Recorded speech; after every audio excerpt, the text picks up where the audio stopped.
Alors aujourd'hui, on explore les idées assez originales de Sichek, tirées de son livre. Un mélange de récits perso, d'entrepreneuriat et de conseils financiers, disons, peu communs. On va essayer de comprendre ensemble sa philosophie d'investissement.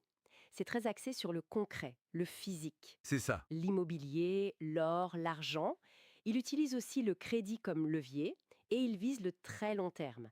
Ce qui frappe, c'est son rejet de l'argent papier, même les devises fortes. Oui, il se dit anti-sévère, c'est ça? Un amoureux des matières premières, exactement. Mais c'est vrai que c'est une approche très pragmatique. On sent que ça vient du terrain, peut-être d'une certaine méfiance vis-à-vis du système financier classique, plus abstrait. Donc, au cœur de tout ça, il y a le tangible, l'immobilier, l'or, l'argent. Pourquoi cette préférence marquée? Juste une histoire d'inflation? Mais c'est un facteur important, oui, forcément. Quand l'inflation est très forte, la monnaie papier, elle perd de sa valeur. C'est mécanique.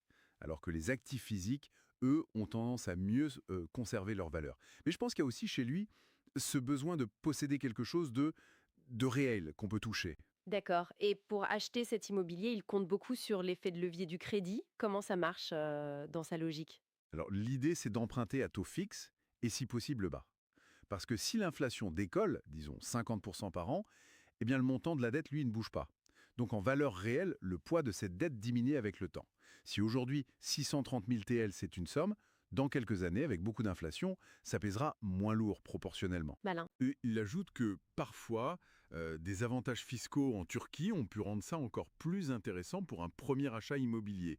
Bon, il précise bien que ça, les règles fiscales, ça change tout le temps. Très clair. Passons aux métaux, l'or. Il dit acheter quand ça baisse, moyenner à la baisse. Faut avoir les nerfs solides pour faire ça, non? Ah oui, c'est de la discipline.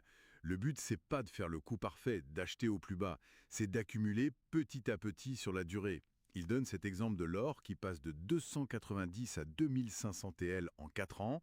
Bon, il y a eu des hauts et des bas entre-temps, mais au final, C'est la quantité qui compte. voilà. Augmenter le nombre de grammes qu'on possède, c'est vraiment une vision de long terme. Il suggère même d'y mettre une part importante de son épargne, genre 30%. Et pour l'argent métal, c'est un peu la même idée, hein, accumuler, même si le cours semble stagner. Il parle du lèche-bère, celui qui ramasse au fond. C'est exactement ça. Acheter régulièrement, même des petites quantités, par exemple via des fonds, sans se décourager si le prix en dollars ne bouge pas pendant un moment. L'espoir, c'est une possible réévaluation historique par rapport à l'or, ou en retour vers des niveaux comme 50 voire 100 dollars l'once. Pour lui, le plus grand risque, ce serait de vendre trop tôt dès que ça monte un peu. La patience, c'est la clé. On sent que toute cette philosophie est vraiment nourrie par son expérience d'entrepreneur, non? Les anecdotes qu'il raconte sont assez incroyables. Ah oui, les 5 en papier sur le balcon, le commerce de ferraille, l'import-export de lampes en cuivre entre la Turquie et les USA, Les voitures à la casse, les distributeurs automatiques. vite aux règles, agir, et aussi savoir arrêter, prendre la crème, comme il dit, avant que ça ne soit plus rentable. C'est cet opportunisme, ce flair qu'il applique aussi à ses investissements. Un autre point sur lequel il insiste beaucoup, la diversification. Le se pète, le panier. Mais attention, cette définition est assez spécifique. Oui, et c'est crucial. Pour lui, diversifier, ça ne veut pas dire acheter 10 fonds d'actions différents. Non. La vraie diversification, c'est de répartir entre différentes classes d'actifs. De l'immobilier, de l'or, de l'argent, peut-être des actions, etc. Ah, d'accord. Il raconte d'ailleurs comment il s'en est sorti pendant le scandale des bankers en Turquie.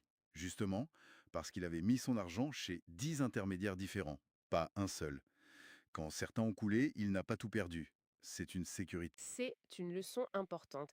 Et si on veut démarrer, mais avec pas beaucoup d'argent, quelle serait la porte d'entrée selon lui? Il suggère de regarder du côté des fonds d'investissement.